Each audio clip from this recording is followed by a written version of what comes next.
네, 오늘은 진짜인가 가짜인가라는 제목으로 은혜를 좀 나눴으면 좋겠어요. 여러분들이 잘 알고 있는 영국의 희극 배우 찰리 채플린이라는 사람이 있었습니다. 근데 이 사람이 어렸을 때 굉장히 불우한 그런 가정 환경 가운데 태어났는데, 그럼에도 불구하고 이 찰리 채플린 자체가 워낙 성품이 좀 밝은 사람이었기 때문에 그는 용기를 잃지 않고 세상을 밝게 살려고 노력을 굉장히 많이 했던 사람이었습니다. 근데 이 찰리 채플린에게 아주 특수한 재능이 하나가 있었는데, 그것은 뭐였냐면 이렇게 남을 흉내내는 거에 대해서는 거의 천재적인 재능을 이 사람이 갖고 있었습니다. 그래서 결국은 그거를 이용해서 그는 유명세를 타게 됐고 아주 유명한 희극 배우가 되었습니다. 그래서 너무너무나 바쁘게 매일을 분주하게 바쁘게 살던 그가 어느 날은 너무나 자기가 지쳤기 때문에 아무도 모르게 아무한테도 말하지 않고 여행을 몰래 떠나야겠다 싶어서 이제 어느 날은 여행을 떠나기 시작했어요.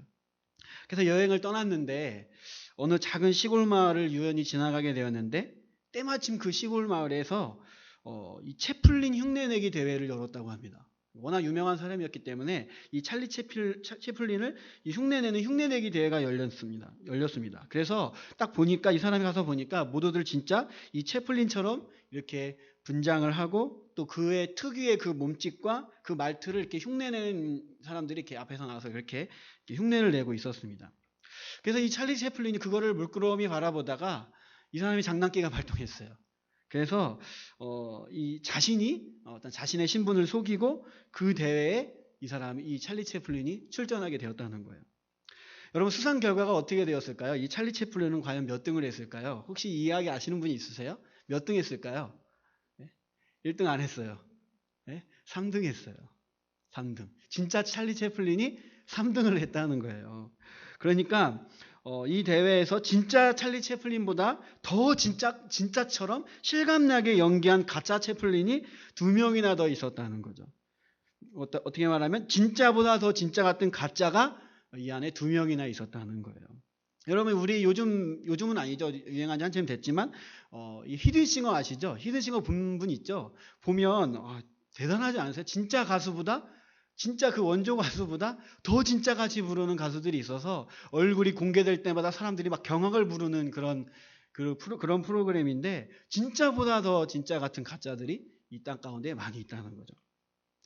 여러분은 오늘날 이 한국 기독교 안에도 이런 히든싱어가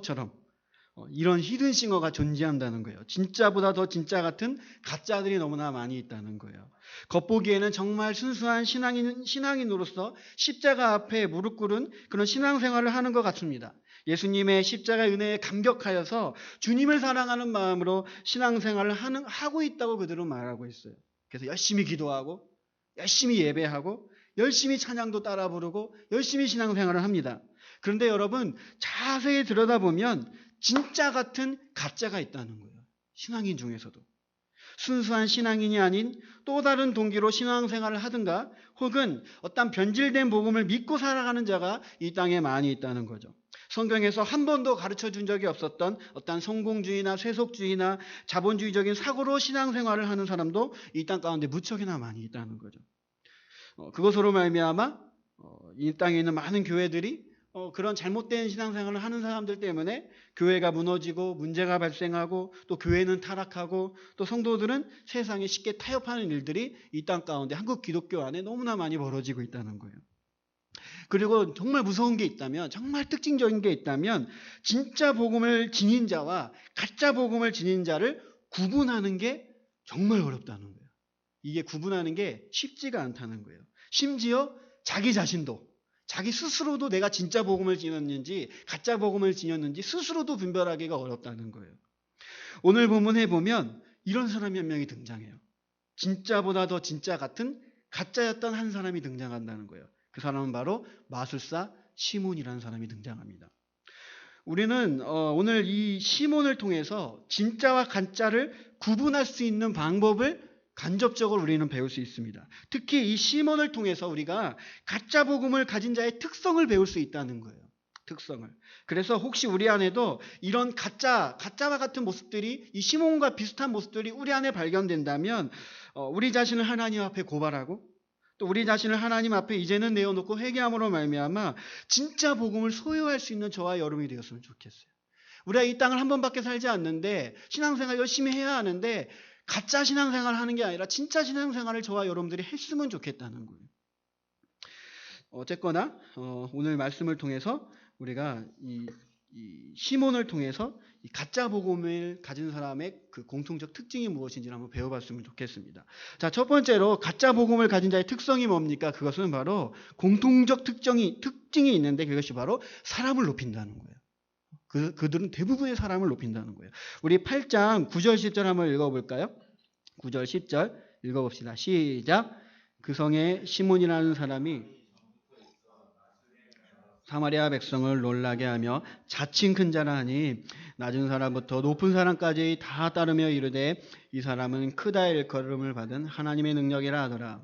자, 오늘 시몬을 보십시오. 그를 뭐라고 표현하고 있습니까? 이 사람은 크다 일컬은 하나님의 능력이라 하더라 이렇게 말하고 있어요. 그리고 자칭 큰 자라고 얘기하고 있어요. 스스로 큰 자라고 나는 큰 자야 이렇게 얘기하고 있었다는 거예요. 여러분 이 시몬은 사실 이때 당시에 최고의 마술사였어요. 그래서 얼마나 마술을 잘했는지 얼마나 이 마술로 사람들을 놀라게 했는지 오늘 말씀에 의하면 낮은 사람부터 그러니까 가난하고 낮은 사람부터 높은 사람에 이르기까지 모두 다 놀랍게 했다는 거예요. 이 사마리아에 있는 모든 사람을. 그래서 제가 이 시몬에 대해서 조금 찾아봤는데요. 이 저스틴 마터라는 고고학자의 증언에 의하면 이 마술사 시몬의 동상이 이 사마리아 전역에서 이렇게 막 세워질 정도로 이 시몬이라는 사람이 전 국민의 숭배를 받았고 자칭 하나님의 능력이라 일컬음을 받은 사람이었다. 이렇게 이 저스틴 마틴이라는 이 고고학자가 이렇게 증언을 하고 있다는 거예요. 이 정도로 이 사람이 이때 당시에 이 사마리아 지역에서 유명한 사람이었다는 거예요. 여러분 시몬은 자기 이름을 높이는 일에 몰두했던 사람이에요. 그리고 나서 그가 신앙을 소유하고 나서도 마찬가지였다는 거예요. 13절 말씀에 보면 그가 믿고 침례를 받았고 전심으로 빌립을 따랐다고 말하고 있어요. 근데 그 뒤에 문구가 뭐죠? 그의 관심이 어디에 있었어요? 표적과 큰 능력만을 보고 놀랐다고 말하고 있어요. 그의 관심은 거기에 있었던 거예요. 그러자 어떻게 됩니까? 18절 19절을 보니까 베드로와 요한이 이 두 사도가 이제 이 사마리아 지역에 방문하게 되니까 이 시몬이 본색이 드러나기 시작합니다. 이 두 사도가 더 놀라운 성령의 능력이 임하는 사건을 보자 이 시몬이 어떻게 하죠? 아예 돈을 주면서 그 능력을 나에게 파십시오. 이렇게 얘기한다는 거예요. 왜 그랬을까요? 그 능력을 돈으로 사서 자기의 이름을 높이고자 했던 거예요. 내가 저 능력만 있으면 더 유명해지겠다. 그런 마음으로 돈을 주고 그 능력을 사고자 했다는 거예요. 이 시몬이. 여러분 가짜 복음을 가진 자들의 공통적 특징은 바로 언제나 예수 그리스도를 높이지 않고 항상 사람을 높인다는 거예요. 사람을 높인다는 거예요. 복음은 같은데 또 말씀도 잘 가르치는 것 같은데 언제나 그 결과물은 사람이 높아진다는 거예요. 여러분 기억하십시오. 여러분이 꼭 기억하고 인생의 좌우명으로 삼길 원하는 한 가지 문구가 있다면 여러분 참 복음이 있는 곳에는 항상 예수 그리스도의 이름만 높아진다는 거예요. 진짜 복음이 있는 곳에는 예수님의 이름만 높아진다는 거예요. 여러분 사실 우리가 교회에 와서 자기의 이름을 대놓고 높이는 자가 어디에 있겠습니까? 다 숨기겠죠. 입으로는 다 하나님만 높이겠습니다. 내 인생을 통해서 하나님만 높이길 원합니다. 대부분의 사람이 그렇게 고백을 한다는 거예요. 그러나 그 말은 수단일 뿐이고 그의 마음의 진정한 동기는 나를 높이는 데 있다는 거예요. 가짜 복음에 가진 자의 특징이. 여러분 오늘날 교회를 한번 바라보십시오. 또 교회 안에 예수님이 사라져 있어요. 제가 8월 달에 이사를 했는데요. 이제 곧 있으면 이제 이사 기간이 마감이 되거든요. 10월 22일 날 이제 입주 기간이 마감이 되는데 저희 아파트가 처음에 이사를 하니까 정말 많은 교회들이 저희 대문짝에 교회 포스터 엄청 붙어 있어요. 엄청 붙어 있고 또 저희가 입주하기 전부터 이미 어느 교회에 막 권사님들, 어른들, 할머니들이 와가지고 전도지 나눠주면서 교회 나오라고 교회 안 다니냐고 계속 물어보는 거예요. 어쨌거나 또 이 아파트 단지 여기저기 가면 교회 이 포스터가 얼마나 많이 붙어 있는지 몰라요. 그래서 여기저기 그 홍보물들을 제가 보면 그 홍보물들을 볼 때마다 마음이 너무나 안타까워요. 마음이 너무 아픕니다. 거기에 나오는 문구 하나하나에 하나님을 높이는 문구가 없어요. 자세히 읽어보면. 먼저는 그 홍보물의 대부분의 패턴이 그랬어요. 그 많은 교회의 패턴이 먼저는 목사님 사진이 가장 크게 딱 붙어 있어요. 목사님의 사진이 이만하게 기름기 잘잘 흐르는 그 목사님의 사진이 딱 붙어 있어요. 제일 크게. 그리고 목사님의 그 밑에는 목사님의 그 화려한 스펙과 그 이력이 붙어 있어요. 그 다음에 패턴은 뭡니까? 바로 교회의 시스템과 교회 자랑거리를 늘어놓기 시작합니다. 우리 교회는 감동적인 설교가 있고 은혜가 충만한 찬양이 있고 또 목사님의 따뜻한 그런 감성이 있고 여러 가지 그런 칭찬들을 쭉 합니다. 그 어디에도 예수님은 없어요. 심지어 자세히 그걸 읽어보면 예수님이란 단어도 없어요. 단어 자체가 안 나와요. 그 포스터에 보면. 교회의 머리는 예수 그리스도인데 교회의 예수님이 없고 누군가의 이름만 높아지고 있다는 거예요. 좀 더 심각한 예를 하나 들어드리면 저희 처갓집이 용인 흥덕지구인데 흥덕지구에 저희 처갓집 아파트 정문 맞은편에 보면 건물 하나가 있는데 그 건물에 한 유명한 교회가 입주를 했습니다. 근데 새로 개척된 교회였는데 그 교회는 아예 건물 밖에 굉장히 큰 포스터를 떡하니 붙여놨어요. 그리고 이 현수막의 오른편에는 새롭게 개척한 그 교회의 담임 목사님 사진이 이만하게 걸려 있어요. 그리고 맞은편 왼쪽 끝에는 또 다른 한 목사님의 사진이 이렇게 붙어 있어요. 그 목사님은 뭐냐면 새롭게 개척한 이 담임 목사님의 그 부목사 시절에 사역했던 그 대형 교회의 이름만 대면 아는 목사님의 사진이 떡하니 걸려 있다는 거예요. 왜 그런 포스터를 그가 붙였을까요? 그 어디에도 예수님의 이름을 높이지 않는다는 거예요. 자신의 이름을 내걸고 혹은 자신의 이름의 인지도가 조금 떨어지니까 이제는 자기가 그 부교육자 시절 때 목회했던 그 대형교회 이름만 대면 누구나 다 아는 그 목사님의 사진을 떡하니 걸어놨다는 거예요. 그렇게 해서 목회자의 명성을 통해서 교회를 홍보하고 성도들을 끌어모으겠다는 심산이겠죠. 어디에도 우리 교회는 예수님을 높이고 우리 교회는 예수 그리스도가 머리입니다라고 고백하는 그 느낌이 전혀 없어요. 물론 그 교회에 대해서 제가 들어가 보지 않아서 어떻게 비판을 하기는 참 애매한 건 있겠지만 저의 느낌은 그랬다는 거예요. 어디에도 예수님을 높인다는 느낌이 없는 거예요. 교회의 머리 대신 예수님과 그의 이름은 과연 어디로 간 것일까요? 자기의 이름을 높이려는 목사님들 뿐만 아니라 사실 성도님들도 마찬가지라는 거예요. 그 목사님이 그 교회가 왜 포스터에 그런 거를 걸어놨을까? 그 이유를 한번 생각해 보십시오. 그렇게 해야 성도들이 온다는 거예요. 그렇게 해야 많은 사람들이 예수님이 아니라 눈에 보이는 가시적인 그런 유명하고 이름 있는 존재를 쫓기 때문에 그렇게 그 사진을 거기에 붙여놨다는 거예요. 많은 성도님들이 어떤 하나님보다는 가시적인 그런 유명한 사람을 보기를 원하기 때문에 그렇게 해놨다는 거죠. 여러분, 좀 더 극단적으로 이야기를 해보면 기독교 이단들을 한번 바라보십시오. 요즘 버스에 보면 요즘도 여전히 그 박옥수 씨 광고가 굉장히 많이 나와 있는데 막 붙어 있잖아요. 박옥수 목사 성경 강의. 그게 구원파 이단이에요. 가면 안 돼. 교회라고 생각해서 가면 안 돼. 근데 그 이단들의 전형적인 특징이 뭡니까? 그들도 하나님을 이야기하지 않아요. 철저하게 특정한 한 사람을 높여요. 그를 신격화시켜요. 그래서 절대로 눈에 보이지 않는 하나님을 말하지 않고 눈에 보이는 가시적인 존재를 의도적으로 더 신격화시키고 높인다는 거예요. 왜요? 사람은 그런 사람을 보고 오기 때문에. 사람들은 그걸 쫓기 때문에 그렇다는 거예요.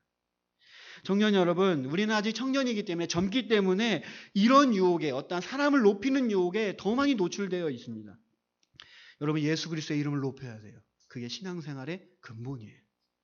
참 복음을 소유한 자의 모든 관심은 예수 그리스도의 이름을 높이는 것에만 관심이 있어야 된다는 거예요.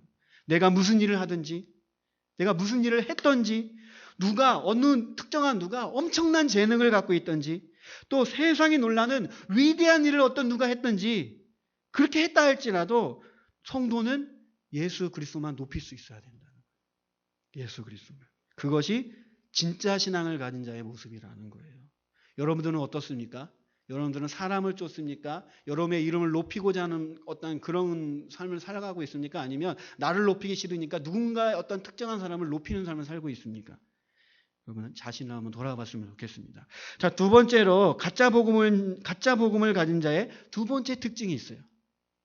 그것은 바로 뭐냐면 가짜 능력을 소유하고 있다는 거예요.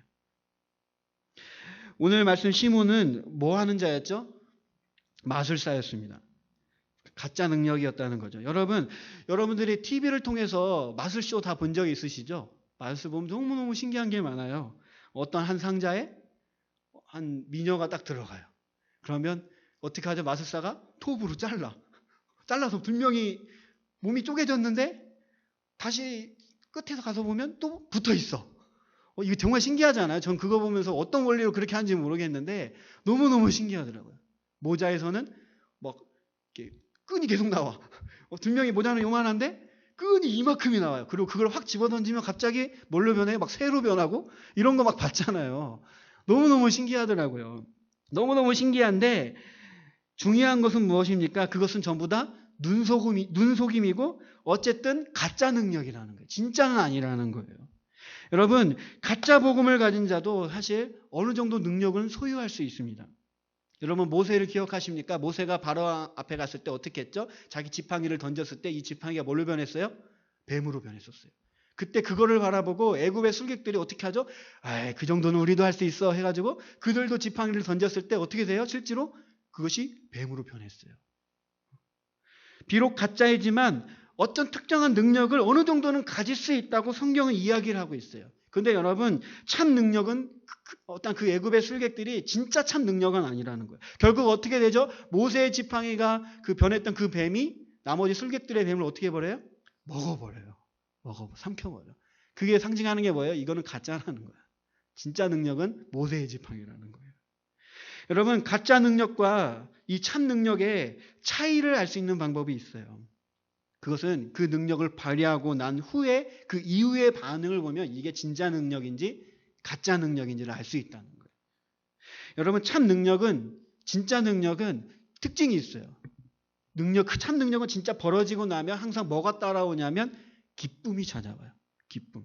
오늘 말씀 읽진 않았지만 8장 8절 말씀에 보면 이 빌립이 참 복음의 능력을 가지고 선포했어요. 그리고 많은 이적들이 일어났어요. 그때 사람의 반응이 뭐였죠?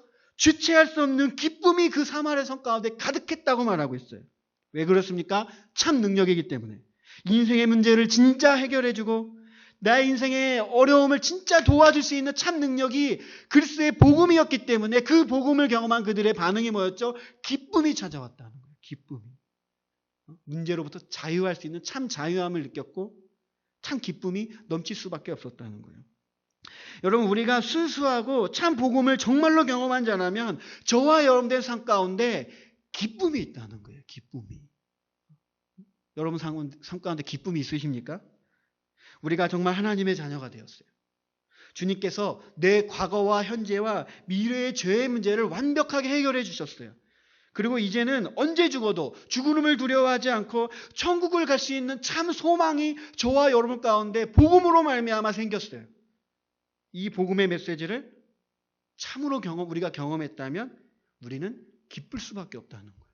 진짜 경험했다면 기쁨이 있다는 거예요. 삶의 어려움이 찾아와도 때로는 취업이 잘 되지 않고 나의 진로의 문제 때문에 너무너무나 고민이 되고 때로는 내 몸이 좀 약해져서 병이 들고 어떤 문제가 발생하다 할지라도 물론 그 문제가 나를 힘들게 하겠지만 근원적으로 더 놀라운 축복들이 복음으로 말미암아 내게 보장됐기 때문에 그의 삶은 항상 기쁘다는 거예요. 항상 기쁘다는 거예요. 여러분, 다시 한번 묻겠습니다. 여러분들은 복음으로 말미암은 그 삶의 기쁨이 있으십니까? 점검해 봐야 돼요. 내게 기쁨이 있는지. 그렇다면 가짜 능력을 경험한 자들은 어떻습니까? 오늘 8장 9절에 보니까 가짜 능력을 경험한 자들의 반응은 뭐였죠? 기쁨이 아니고 뭐였죠? 뭐만 주죠? 놀라움만 준다는 거예요. 왜 그렇습니까? 인생에 참된 자유함을 주지 못한다는 거예요. 오히려 사람들로 하여금 점점 헛된 호기심에 빠지게 만드는 게 가짜 능력이라는 거예요. 그래서 이상하게 기괴한 것들에 마음을 빼앗기게 만들 뿐이라는 거예요. 가짜 능력은. 이게 차이점이라는 거죠. 기쁨을 주던가 두려움을 주던가. 내가 참 복음을 믿었어요. 그리고 참 복음을 소유했다고 고백하는데 내 삶에 기쁨이 없어요. 즐거움이 없습니다. 감사가 없습니다.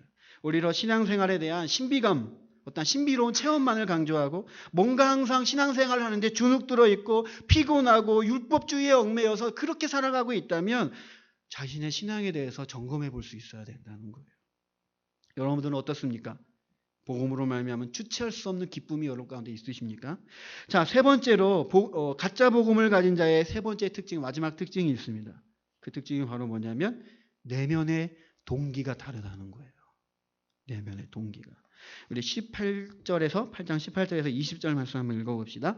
18절부터 시작. 시몬이 사도들의 안수로 이르되 이 권능을 내게도 주어 누구든지 내가 안수받는 사람은 성령을 받게 하여 주소서 하니 베드로가 이르되 내가 하나님의 선물을 돈 주고 살 줄로 생각하였으니 내 은과 함께 망할지어다. 네, 오늘 8장 13절에 보면 이 마법사 시몬이 믿고 침례를 받은 후에 어떻게 했다고 하죠? 전심으로 빌립을 따랐다고 말하고 있어요. 그러니까 이 시몬이 신앙생활을 대충 한 게 아니고 전심으로 빌립을 따랐다고 얘기하고 있어요.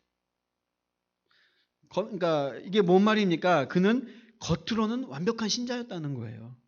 종교적으로 볼 때 그는 보여지는 것에는 완벽했기 때문에 그가 진짜 신자였는지 가짜 신자였는지 구분하기가 어려웠다는 걸 이야기해주고 있는 거예요.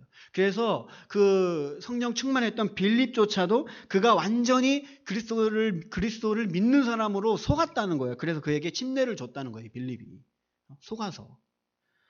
여러분 요즘도 마찬가지입니다. 이 시몬처럼 가짜인지 진짜인지 구분하기가 어렵다는 거예요. 그냥 봤을 때는 아무런 차이점이 없어요. 교회 와서 열심히 기도하고 예배하고 열심히 그렇게 살기 때문에 이게 진짜인지 이 사람이 진짜 믿음을 갖고 있는지 아닌지 알 수가 없다는 거예요.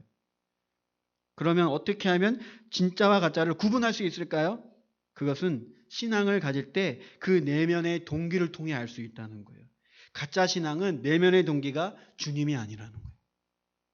가짜 신앙은 대부분이 물질이나 명예나 또는 나의 자아 실현이 그 신앙을 가진 목적이라는 거죠. 그러니까 신앙생활을 주님을 높여드리기 위해서 하는 게 아니라 나의 어떠한 자아 실현과 내가 원하는 것을 이루기 위해서 신앙생활을 해나간다는 거예요. 그런데 겉으로 보여진 건 물론 똑같아요. 동기가 그렇다는 거예요. 여러분 오늘 시몬을 보십시오. 처음에 가짜인지 아무도 구분할 수 없었습니다. 그런데 언제 그게 드러나죠? 베드로와 요한이 와서 아까도 말했지만 안수를 했더니 많은 사람들에게 안수를 했더니 사도행전 2장에서 벌어진 그 성령이 임했을 때 그 진동과 그 능력들이 이 사마리아 지역에 임했어요. 그거를 이 시몬이 보고 나서 진짜 능력이 임하는 것을 시몬이 보고 나서 이제서야 본색을 드러내기 시작해요. 처음엔 정말 회심한 줄 알았는데 그것이 아니었다는 거죠. 사도들의 권능을 보고 뭐라고 생각했을까요? 오, 내가 그동안 매직을 행했고 막 마술을 행한 사람이었는데 더 큰 마술사들이 여기 있었네? 그렇게 생각하면서 그들에게 뭐라고 하죠? 그들도 그들에게 돈을 주면서 그 권능을 파십시오. 이렇게 말했다는 거예요. 여러분 이 사건이 그래도 굉장히 기독교 내에서 유명한 사건이에요. 그래서 뭔가 하나님의 은혜를 돈을 주고 사고 파는 어떤 성직을 사고 팔든지 하나님의 은혜에 대해서 사고 파는 행위를 영어로 뭐라고 합니까? 영어로 사이몬이라고 그래요. 사이몬이. 이 사이몬이가 여기서 나온 거예요. 시몬을 영어로 사이몬이라고 하잖아요. 그래서 사이모니즘? 예, 그게 바로 여기서 나온 단어예요. 이게 굉장히 역사 깊은 사건이야. 어쨌거나 하나님의 은혜를 그러니까 시몬의 신앙의 동기는 뭐였습니까? 물질적인 것 혹은 자기 명예, 권력과 돈이었다는 거예요. 오늘날 가짜 복음을 가진 사람들은 언제나 영적인 일보다 물질적인 일에 더 관심을 쏟게 됩니다. 그래서 내면의 모든 동기가 물질적인 것에 두고 산다는 것이죠.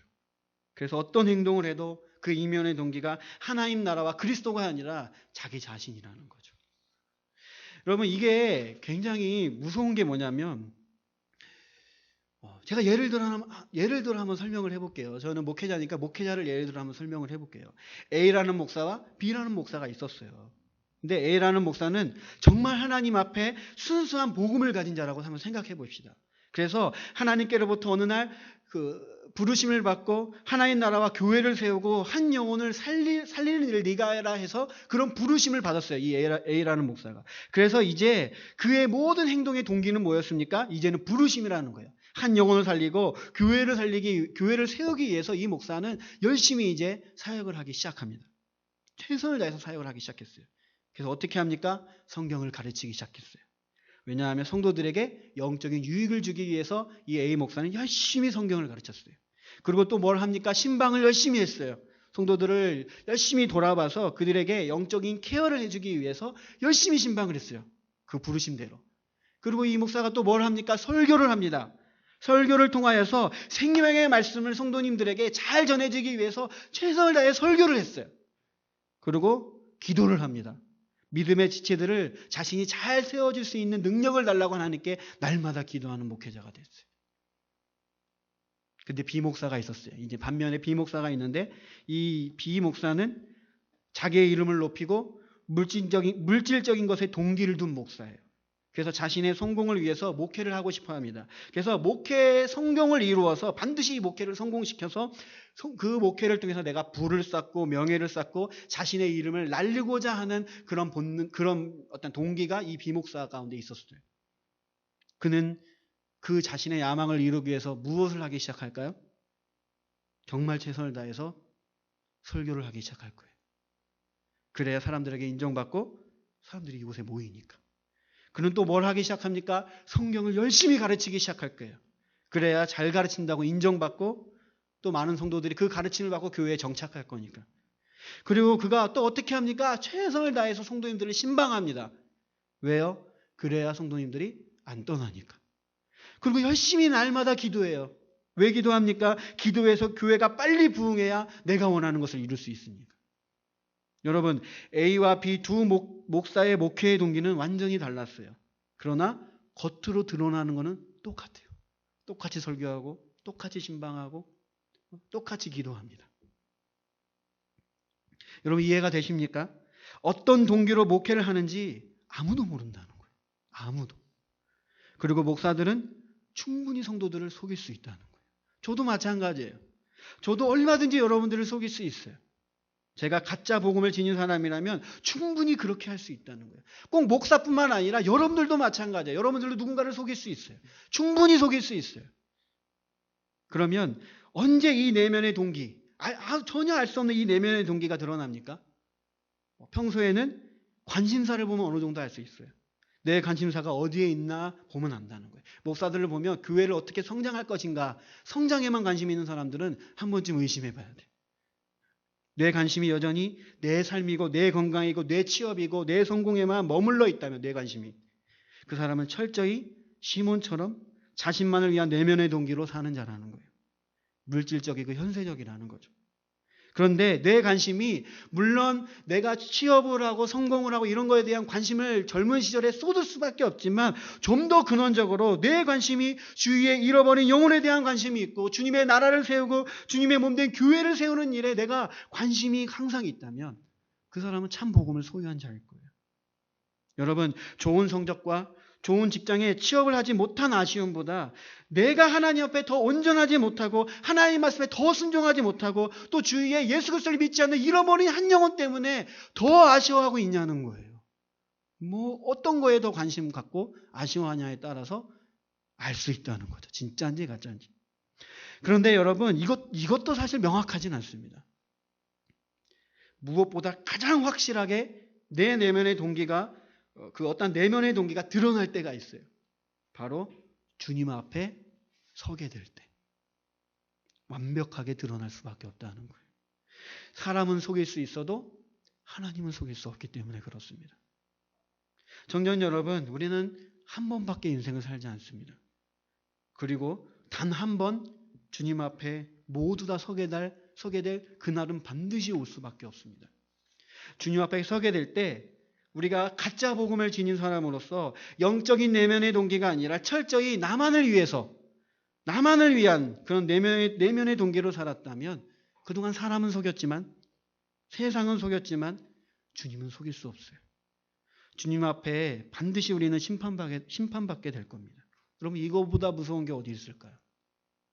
우리가 그리스도인이라고 고백하고 주님의 자녀라고 고백하는데 마태복음 7장에 나오는 것처럼 주님 앞에 서게 될 때 주님께서 내가 너를 누군지 모르겠다 하시면 어쩌실 것입니까? 겉으로는 주님을 위해서 사는 것처럼 보였지만 예배에도 빠지지 않았고 말씀도 보고 기도도 많이 했고 어떠한 신앙인으로서 양심에 거리낌 되는 일은 전혀 하지 않았지만 진짜로는 자신만을 위해서 그렇게 살다가 주님 앞에 서게 되면 주님이 내가 너를 도무지 모르겠다고 말하면 어떻게 할 거냐는 거예요. 여러분 이 시간에 우리 성경 한번 찾아봅시다. 마태복음 7장. 이 말씀을 꼭 기억하면서 사셨으면 좋겠어요. 마태복음 7장 21절에서 23절까지. 자, 마태복음 7장 21절입니다. 네, 그 23절까지 찾으셨으면 읽어봅시다. 시작. 나더러 주여 주여 하는 자마다 다 천국에 들어갈 것이 아니요 다만 하늘에 계신 내 아버지의 뜻대로 행하는 자라야 들어가리라.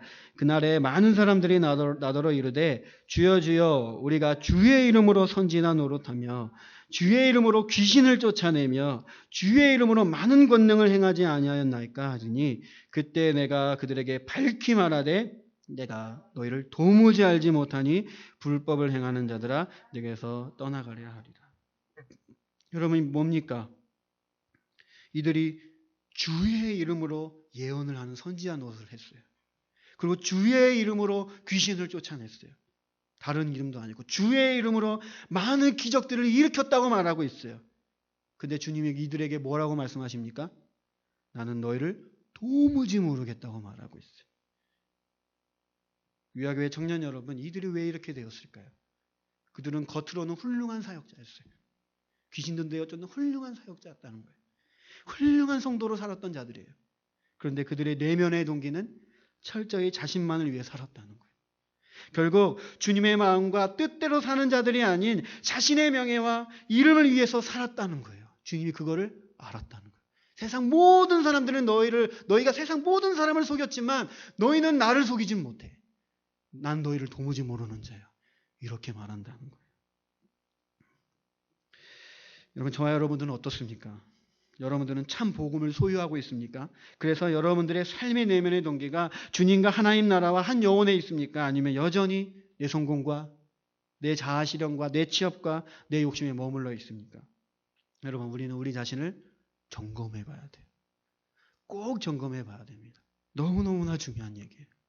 정말 이 소중한 젊은의 시기에 어떤 인생을 여러분들은 사시겠습니까? 참 복음을 소유한 자로 살아갈 것입니까? 아니면 가짜 복음을 가지고 여러분들은 앞으로의 인생도 사시겠습니까? 여러분들은 사람을 높이기 위해서 또 자신을 높이기 위해서 지금 살아가고 있습니까? 신앙생활 하는데 정말 말할 수 없는 기쁨이 여러분 가운데 있으십니까? 그래서 그 기쁨 때문에 삶의 어떤 환경이 바뀌어도 난 항상 기뻐할 수 있으십니까? 그리고 나만을 위한 동기로 살아가고 있지 않으십니까? 아니면 정말 하나님 나라와 영적인 일에 동기로 하루하루를 살아가고 있습니까? 지금 여러분들은 이 젊음의 시기에 선택해야 돼요. 다시금 주님 앞에 진실되게 나와서 참 복음을 소유해서 주님을 위해 이 땅을 아름답게 살다가 주님 앞에 섰을 때 칭찬받는 자가 될 것인가? 아니면 자신의 이름을 높이고 내가 원하는 대로 살고 내 마음대로 살고 가짜 능력을 갖고 그렇게 자신만을 위해 살 것인지 지금 이 자리에서 선택했으면 좋겠어요. 그리고 오늘 이 말씀이 저와 여러분들을 어떻게 정죄하고 비난하는 말씀이 아니라 정말 우리가 다시 한번 참 복음을 소유한 자로 거듭나고 회개하고 돌아가는 그런 말씀들이 이 말씀이 되었으면 좋겠습니다. 기도하고 마치겠습니다.